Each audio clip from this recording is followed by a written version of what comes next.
People, it is I, your favorite crazy lady, and welcome back to my podcast, Living Disabled, a life worth living. So I know this is going to be weird for a lot of you people. I am new to all of this, and I know a lot of people have told me that why aren't you sitting in front of like a microphone and have headphones on and all of that. And the reason is this: I want this to be like a conversation between friends, for us to sit here and actually have a conversation. So feel free to talk back to me and then talk to me in the comments. That's fine too. By the way, this is the baby. She is my Chihuahua service dog. She's used for PTSD and night terrors. And it's bedtime, and she thinks I need to be sleeping. We'll be there shortly. Now, I also want to say that I am not a healthcare professional. I am a chronically ill person that has physical and mental illnesses.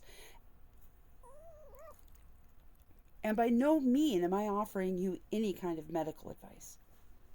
I am telling you my experiences, my situations, and the things that I have found that help for me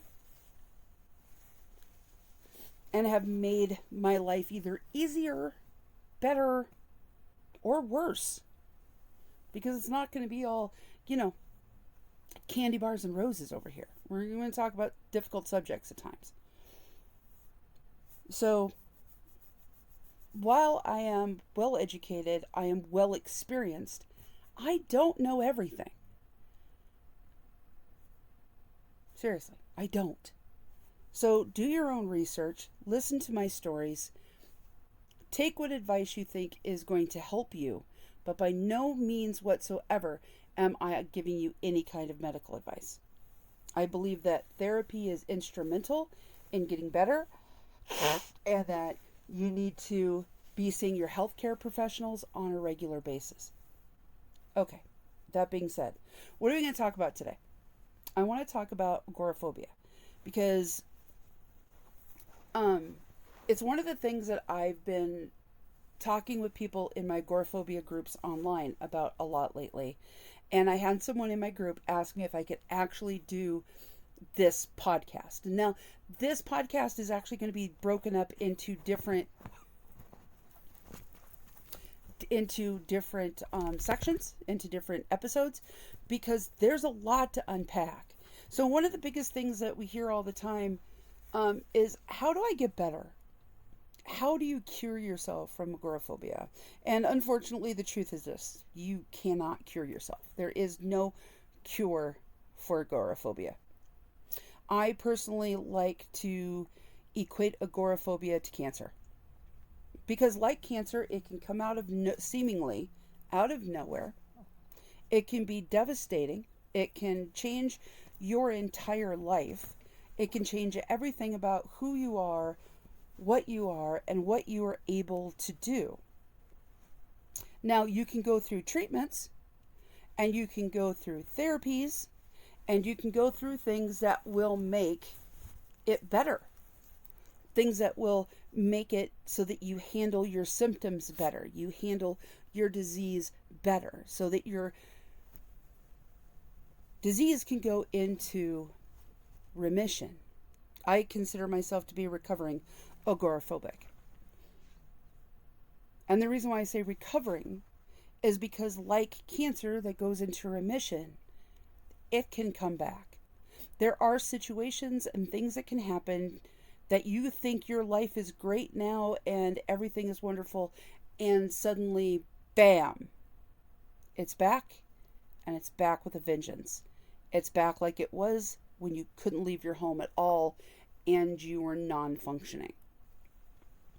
So, I was talking to this particular person, and I was like, well, the first thing that we need to do is we need to understand what agoraphobia is. So, very quickly, for those that don't know, agoraphobia is a mental illness that is brought out of trauma. There is some sort of traumatic event, either physical, mental, emotional, or medical, that can happen that changes your perspective on the world. The world literally becomes skewed, and it's no longer seen as a safe space. Your home is your safety zone. You're safe there. Bad things happen outside. They don't necessarily happen inside. So we don't want to go outside. We don't want to be around crowds of people. We don't want to see people. Pandemic was great. I loved it because I could go and have to go to the doctor's office to go do things. And there was nobody on the roads. And it was phenomenal. Absolute agoraphobic stream.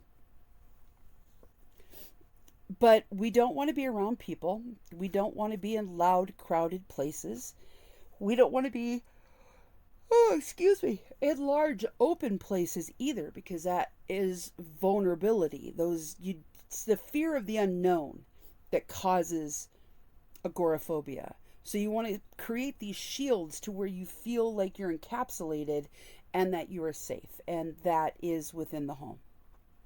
One of the ways that we explain it to people too is that imagine you have a bird. We are the bird. You buy this parakeet, you take it home, you put it in a cage. You lock the cage so that the bird can't leave the cage unless you say it can. If the bird starts to get, trying to get out, you will, usually you'll tap the cage, do something to startle or distract the bird so that it doesn't want to try to do that anymore. So to the bird, you hitting the cage door like that and saying no is actually a threat. So it's a traumatic event. So then you have the bird and it's flying around in your house and it's very happy and it's exercising its wings and it's loving being around people, and it looks out a window and it's like, hey, there's a tree. I'm going to go to that tree. And then it flies straight into the window. And now it doesn't feel safe because it's been hurt. That is a traumatic event. Eventually, the bird is going to get to where when I leave my house, when I leave my cage, bad things happen. I need to stay in my cage. It's what they call cage bound. It's where an animal becomes so scared of being outside of its kennel, its cage, its its home area, that it can become aggressive, it can become scared, it can become, just tremendously frightened, vomit, like all the stuff. But it's all comes out of traumatic events. People are the same way. And the way that we start to heal agoraphobia is by finding out what the root cause of our agoraphobia is. And a lot of people think that it has to be one large traumatic event. And that is absolutely not true. It can be a series of small events that pile up. And then you get to the point where it's a breaking point. You don't want to go past that anymore. It can also be one big, huge, dramatic event. You go outside and got into a car accident. You went outside and you got mugged. Something bad happened out there that makes you not want to leave in here.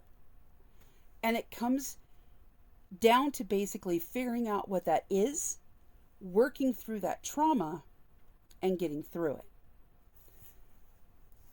So to get you to understand this a bit more, I'm going to talk about my trauma, because I understand and I know where this can be difficult.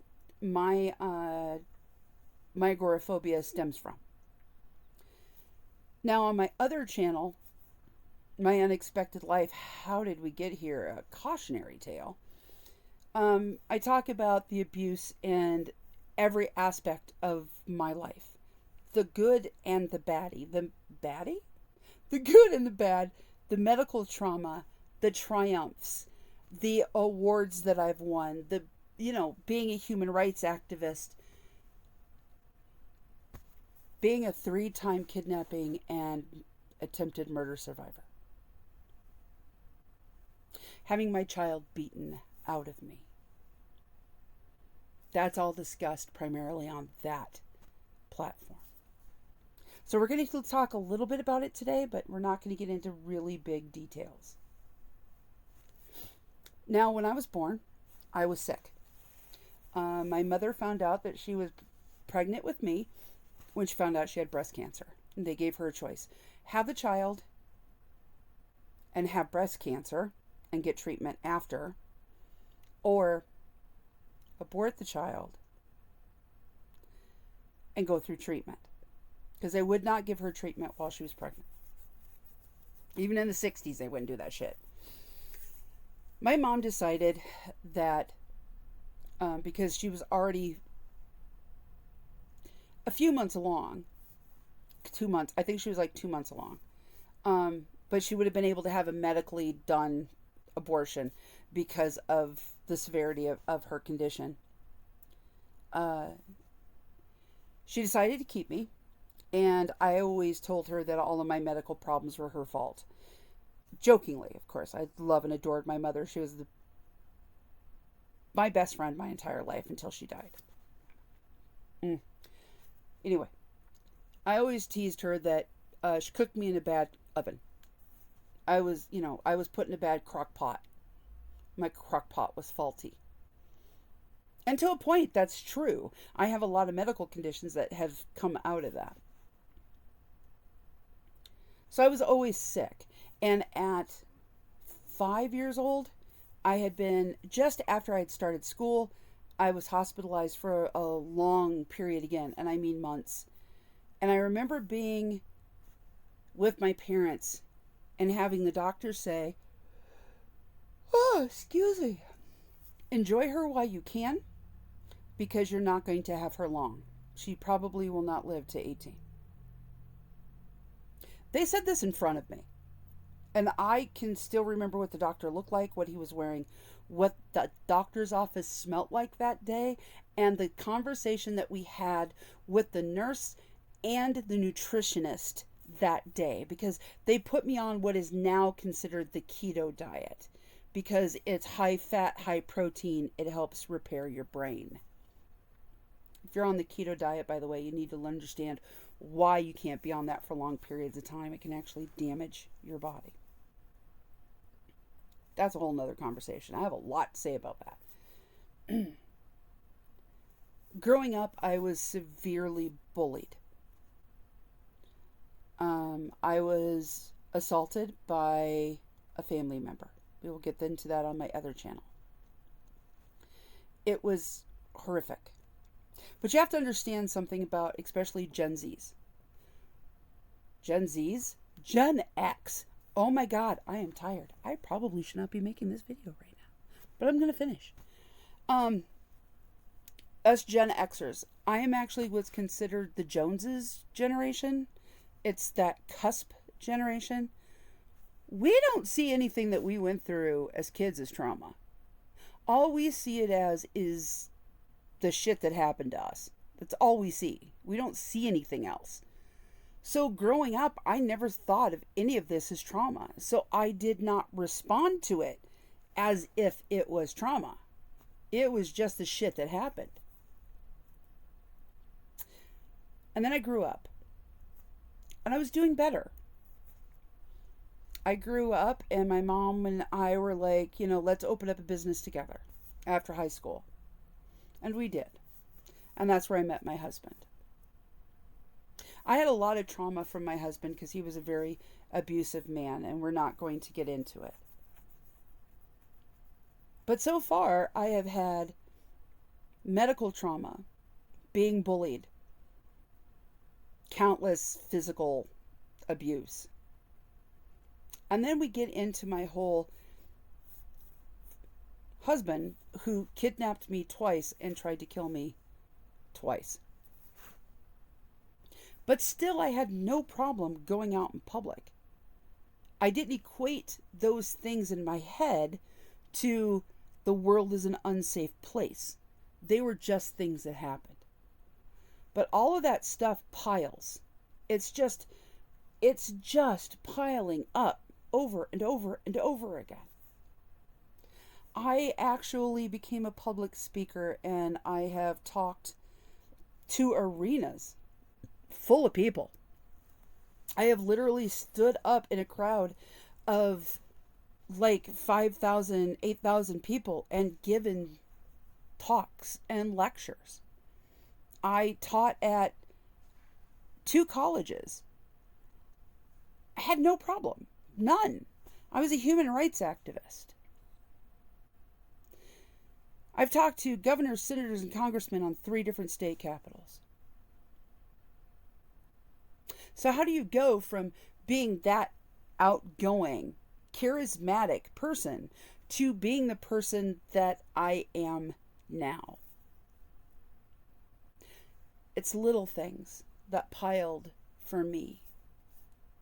Even though I had all of these big traumatic events, court cases from assaults, having to go up and testify in court, being hospitalized because of various things happening. But still,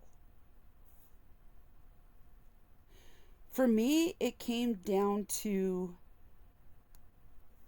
slowly starting to feel scared. I would get scared and uneasy when I went out. Partly because I didn't know when my ex-husband was going to show up, because he would show up. He followed me into a whole nother state. So for me, it was just piles. And when I started realizing, getting to the point where I was like, yeah, I can't, I started missing work because my seizure disorder came back and because of the stress. And I started losing moments in time. And when it got scary for me was when I was working as a professional chef outside of Chicago. And I had to go to the store to pick up something before I went home. Went to go get cat food at like 1 o'clock in the morning. And this was early 90s. And I very stupidly, but it was a different time period back then, left my car running in front of the store, ran in to get the dog food, or cat food, whatever food it was animal food. Went in to go get the animal food, and I remember a police officer coming up and touching me on the shoulder.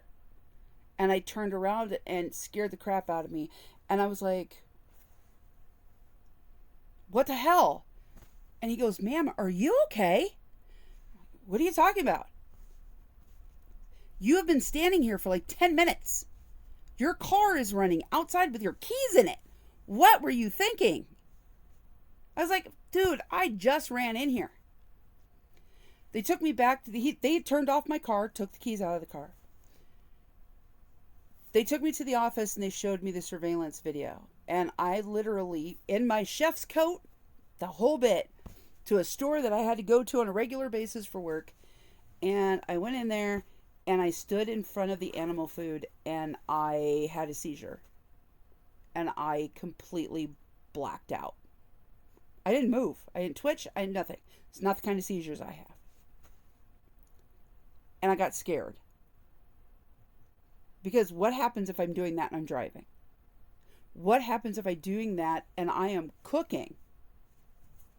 And then my brother, who also worked at the same establishment, called me about 3 or 4 weeks later, and he's like, who the hell closed last night? And he just ripped me apart. And he's like, because I was the sous chef of formal dining and head of casual dining. And I was like, I closed. What the hell is your problem? He goes, you left the entire kitchen on. You left the ovens on. You left the burners were all off. But like the grill was on. Everything was on.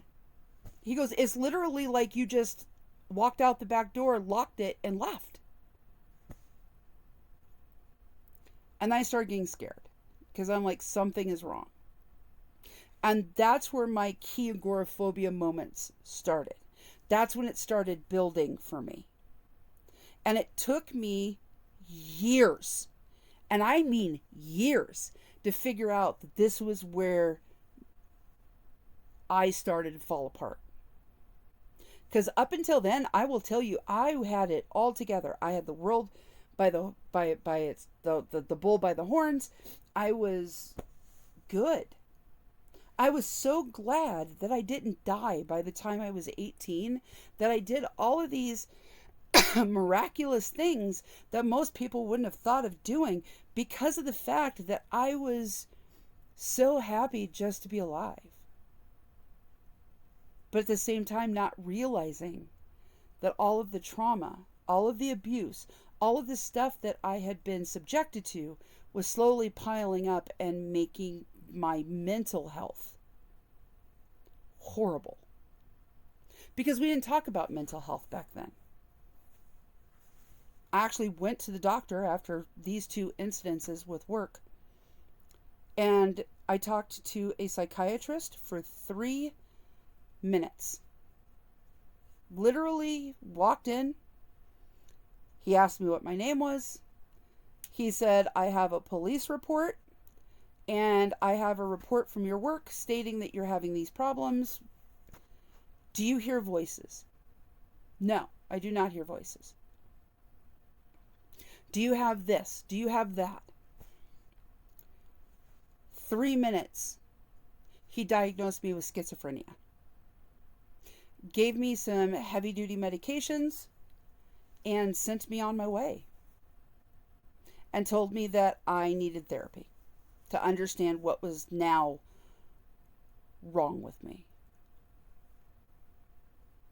The therapist that I was seeing actually would go to sleep during our therapy sessions. He would sit here like this and go, uh-huh. Yep. All right, so what's that about? And then I could completely shut up and he would not move. He would not ask me a question. He would not ask me anything. He would just blank out. And I was like, well, this is bullshit. And it got worse. And then my brother lost his job. Fault of his own. We got a new general manager at the country club. I was supposed to become the new head chef of formal dining. And because of my brother's actions, they told me they felt that they couldn't trust me.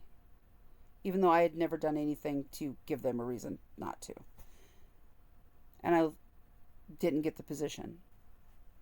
And then that sent me into a bad depression because it was a job that I loved and I wanted. And I had been doing it for 8 months already without any extra pay. And then the stress from everything that was going on made my seizures worse.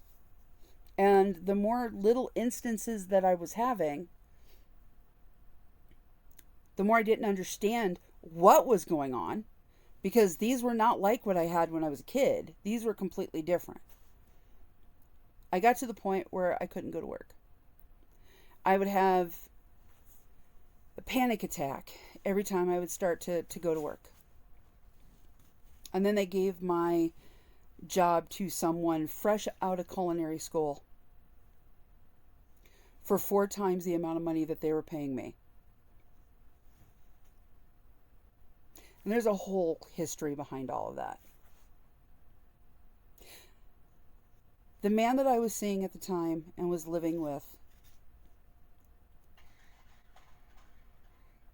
started noticing little things with me. And I was like, I just don't want to go anywhere. I don't want to do anything. I would get nervous and anxious and upset.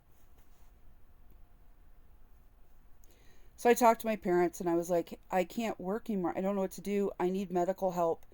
I don't have insurance anymore. I don't know what to do. And my mom said, come home. Whatever you do, come home. Dad and I will do whatever we need to do to figure out what's wrong. So I talked to my mom and dad and I told them that I was going to break up with my boyfriend and I was going to move home. And my mom's like, why are you breaking up with him? You've been with him for like a year. Just tell him to come with. So we ended up moving in with my parents and he started up the business that he already had in Illinois, but now in Iowa. And then things progressed and got worse. And then it got to the point where between medical abuse, abuse by him that ended up in a high-speed chase that ended up ending at a hospital out in the middle of nowhere where I knew the hospital was, and being hospitalized from a week from the things that he had done to me, made it so I never wanted to leave the house again. I mean, there's a lot. For 7 years, I did not leave my home without a safety person. I would not sit in my own yard because of problems with my neighbors. When I was with the man who used to beat me in the backyard and in the front yard and had done horrible things, and the neighbors saw and never said anything, that was fine.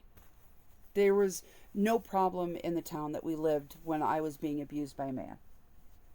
When I got with a woman, however, that was a whole nother story. And the abuse from my neighbors got worse, to the point they set our house on fire while we were sleeping at one point, and they killed a bunch of therapy goats and other therapy animals from the agency that we had. We had started, when I found out that I needed a service dog, which can be amazing, by the way, for agoraphobia. If it wasn't for my service dog, I don't know how I would have progressed as I have. But when I found out that I needed a service dog, we dove into it. We actually created the third largest agency in the United States dealing with service dogs, ESAs, therapy animals, and exotics. We used to go all over the country, giving lectures and stuff, and it was the only time I'd leave the house. The only time I left the house. But it was important for me. I seen it as more of a mission instead of going out. This was something I had to do. I didn't have a choice in the matter.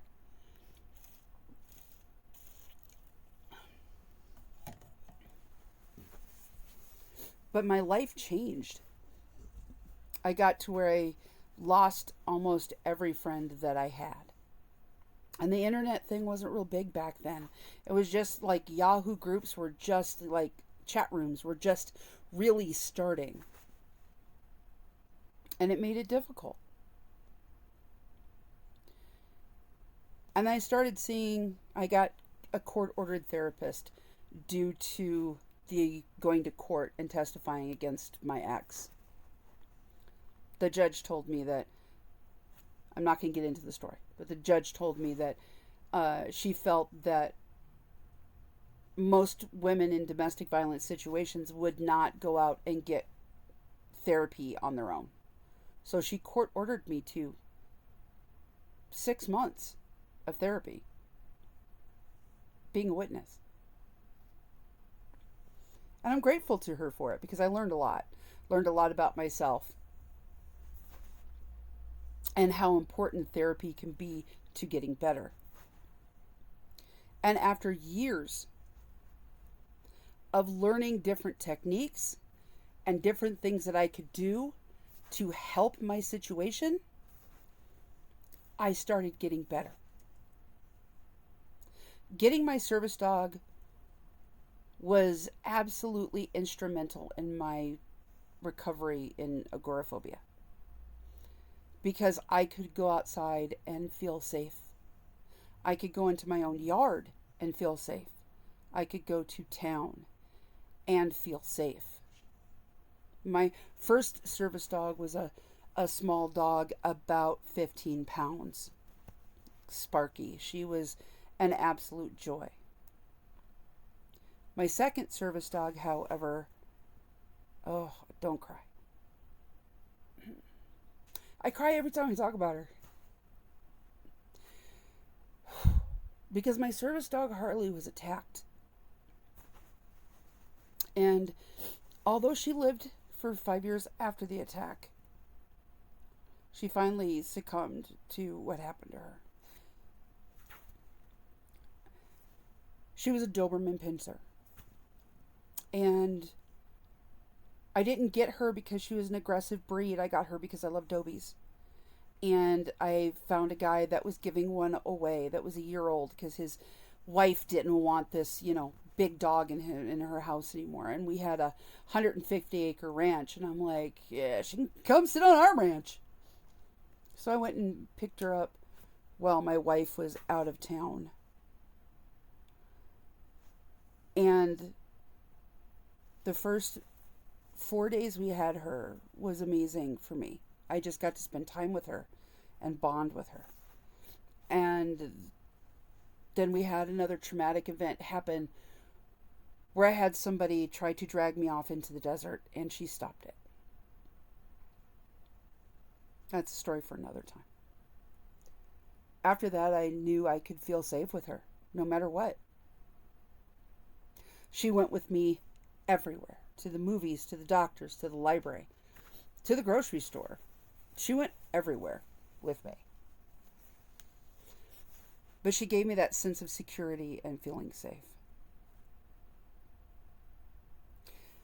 I'm not going to get into the things that I did to get better in this, because that's not the point of this episode. This episode is about talking about your core issues.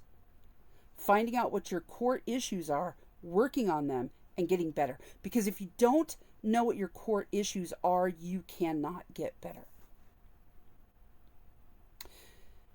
Unfortunately, agoraphobia can come back. I had not had, after we moved to Texas and I got better, we had a 150-acre ranch. I didn't have to deal with any neighbors. I could go outside and I was fine. We opened up an animal rescue. We had several animal businesses here. But one of the things that we had was an animal rescue. And there are things that can happen, and traumatic events can happen to the point where you don't want to leave your home again. It absolutely can come back. And when it came back for me, it came back with an absolute vengeance that I did not see coming. I got to the point where I was going out to town by myself. I could be out of the house for 8+ hours and not have an issue. And then we opened up the animal agency. And we started taking in animals that were abandoned in the desert. There is something called water toxemia. I did not know what this was. And from what I've talked to a lot of people don't understand what it is. But it basically is where a human or an animal consumes too much water at one time. Your body can only process so much water. And what happens is if you drink too much water at one time, it will flood your organs because it cannot process it. It just literally floods. It goes out of your digestive system and into your abdominal cavity, and it fills it up. And it literally drowns your organs. You go into organ failure and you die. And it can take as little as 15 minutes. I've had to redo this video because I screwed up the format that I used. And the other one, I was a blathering mess. And I was like, okay, I can do this again. But I'm not going to cry. And now I'm going to cry. So excuse me. I'm an emotional person. I can't help it. We started having problems before I knew what the problem was. We were taking in these animals that were severely abused and dumped in the desert and were almost dead. And we were bringing them back. And we were finding them homes. But there were times we'd have to leave for the day and there'd be nobody there at the ranch all day. And we had to haul our own water. Sometimes the dogs would run out of water in their kennels. And I would go in and I would fill up all their water dishes. And if you want to judge me for this, I don't care. Because I didn't know. I didn't know. I didn't realize what I did. Until I talked to a vet. And they explained to me what happened. And it kills me because I know I am responsible for this. The dogs would drink all their water, so I would go in and I would refill it. And then the dogs would drink all the water. And the one night, we had an emergency. I had a medical emergency. We had to be in town all day. And we were the only ones at the ranch at that point. And there was nobody there to take care of the animals during the day. But it was a medical emergency. I had to go to the emergency room. We came home and we filled up all the waters. I filled up the waters. My ex-wife went behind me and she didn't know I had already filled them because they were empty, so she filled them. And then I was like, wow, damn, you guys drink a lot of water. So I refilled them again. And a half an hour later, we started hearing the noises. We lost 32 dogs that day. 32. And I wish there was something I could do to change it, and I can't. We would come home from being in town and find that people had found out about our animal rescue. And they would come and drop sick and dying animals into our fence. They would just throw them over the fence and leave them. I have stories. So it was like I'd come home and there would just be like sick or dead or dying animals. We had horses put into our fence one time. One of them died the next morning before we could even get a hold of the police department, the sheriff, to come out and see if he could do anything about it. We put it in a pen, we gave it food, we gave it water. We came out the next morning and it had died. We have no idea what happened. People suck. They really just suck. But it got to the point where I didn't want to leave the ranch. Because every time I left the ranch, something bad would happen. I would leave the ranch and I would come home, and by the time I'd be fine, I'd be nervous when we left. And then halfway through the day, I'd start to get nervous and I'd be like, no, you're being ridiculous. You have to, control yourself. And then on the way home, by the time we were 3 miles from the ranch, I would be in a full-blown panic attack. And then after that, it was like, I don't want to leave anymore. I can't leave anymore because if I leave, something bad happens because I come home and this is what happens. I have to protect everybody here.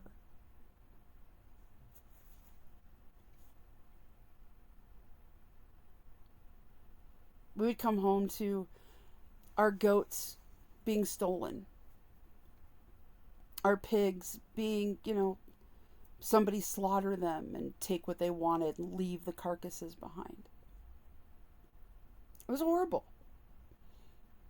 And my agoraphobia came back. It's hard and it's difficult.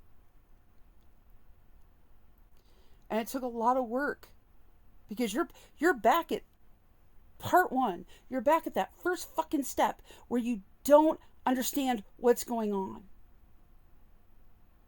You don't get it. You don't understand it. All you can see is the chaos. All you can see is the pain. All you can feel is the panic.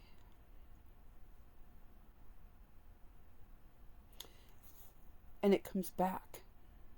And you realize after years of thinking that I kicked this thing's ass, I will never have to deal with that again. And then something traumatic happens, and bam, it's back. That's why I say it's like cancer. Because it'll come back. It'll come back and it'll kick your ass.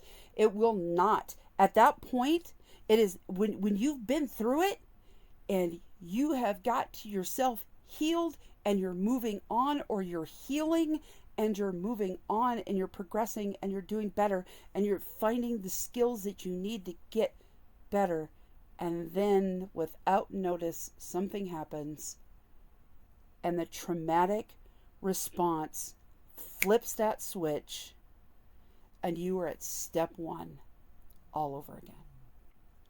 That's why when people go, oh, I cured my agoraphobia, I'm like, good for you. Awesome. Just be aware. Just be aware that it can come back. I have talked to hundreds of people with agoraphobia. And the majority of them have said that they've thought they've been better. And then something happens. Somebody looks at it doesn't have to be a big, it does not have to be a big event. It can be literally, I was talking to this one guy, and he said that he was at a restaurant with friends. He'd gotten to the point where he could go out as long as he had his little posse of people around him. And somebody looked at him at the restaurant. And he panicked. Won't go out again after that. Because he doesn't even know if the guy was staring at him. He could have been looking at a TV that was behind him. He could have been checking out a cute waitress and watching where they were walking around. He has no clue. But in his brain, it was, this person is staring at me. I don't feel safe. Why are they doing this? And then the self-talk starts. And that's the other thing a lot of people don't realize, is it's a lot of self-talk in our head. You cannot get better from agoraphobia if you do not figure out what your root or your core cause is. It doesn't have to be a big thing. It doesn't have to be a bunch of little things. It is unique and individual to you. Your experiences are going to be different than my experiences because I am a different person. But if you don't figure out what those root causes are, you can't get better. Most people cannot get better on their own. You can't get better with family. You cannot get better with friends because they don't understand it. You need to have a mental health professional that is experienced with agoraphobia and severe PTSD, because agoraphobia is a type of PTSD. It is an irrational response and the conditioned fear of what is going to happen from the unexpected or the unknown. That's out there. All right. I'm going to wrap this one up because we're getting at about 45 minutes. I'm going to talk about having a good therapist. What is a good therapist? What is a bad therapist? It's okay to fire your therapist. I recently had to fire one of mine and file a formal complaint because she gave me some advice that was very potentially deadly. It could have been fatal if given to the wrong person. And her boss agreed with me 100%. I'm going to get into the things that I learned, the desensitization training, because believe it or not, most people go, oh, I snapped. You do not go from, oh, I am fine to, ah, at one time. It doesn't happen. That is not reality. It isn't. It just isn't. And I went through a program, and I'm going to talk about the things that they taught me so that I could realize those things, because I thought I went from 0 to 60, and like it does not happen that way. All right. Hopefully you found this informative. Hopefully we will have a conversation in the comments. Feel free to reach out to me personally if you are looking for help or information, and if I can help with anything, I will. If you have a topic or a subject or something that you would like to know about, it doesn't have to do with agoraphobia. It can do with, I have a spinal injury. There's so many things. So we're going to cover also different things that you can, devices and stuff you can use to help make you better. So hopefully you found this informative. Hopefully you will come back for the rest of this. Please share this. I want this to be a community outreach of such. Feel free to share this. But like I always say, it's just my 2 cents. Take what you want, leave the rest. And until we meet again, and I hope we meet again soon, have the day that you deserve. But only you can make sure that it is awesome. God, I hope I get better at this. Okay. Bye.